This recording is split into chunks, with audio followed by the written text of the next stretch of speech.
My research focuses on the intersections of media, popular culture, and politics, democratic participation. And I have been especially interested in social movements for progressive change. My research has predominantly focused on the ways in which traditionally disenfranchised communities, whether that's economically marginalized, linguistically, racially or ethnically marginalized, or politically marginalized communities, how they have been portrayed in the mainstream media over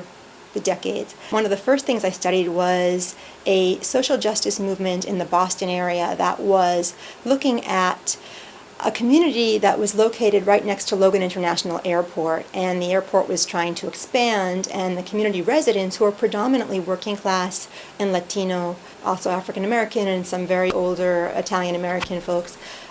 I wanted to see how this whole issue of airport expansion was being portrayed in the mainstream news. And for the most part, it was portrayed as this wonderful economic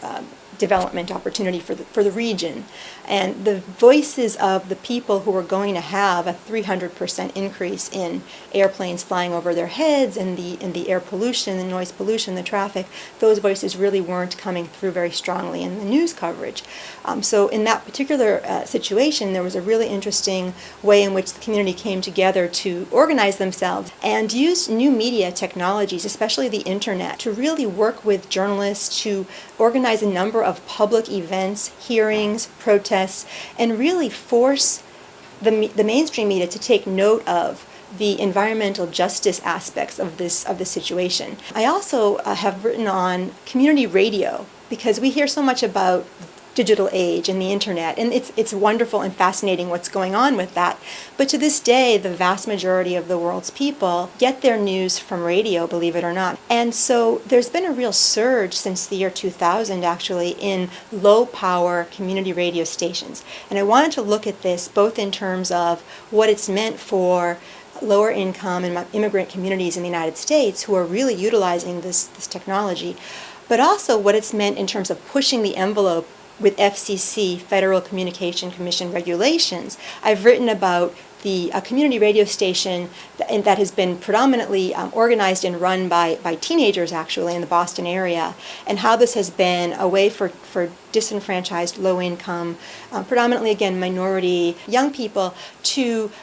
not only gain really interesting, important job skills in terms of radio technology, et cetera, public speaking, research skills, but how this has really gotten them a lot more involved in the civic and democratic processes of their community. My largest research project over the past few years has been a project in which I've been looking at the ways in which Chicano artists, activists, and Latino educators, artists, have been using alternative forms of media to express political issues. We have mixed media installations, public performance art, poetry slams, related murals on public buildings. The altar format during Day of the Dead in the U.S. becomes a vernacular media to communicate in a really celebratory and educational way information about important Latino icons and actors and activists. Besides that, you also have the ways in which these altars draw attention to political issues that often aren't getting front page attention in the mainstream media. What I've been finding in my research is that, in fact, multicultural events, that like these public celebrations, these art exhibits and public processions, actually are a way in which Latinos have been gaining media coverage in a media environment that has for decades been ignoring them. So I found that here in the United States context, this is just one example of the ways in which art is a very important medium for communicating about politics and identity.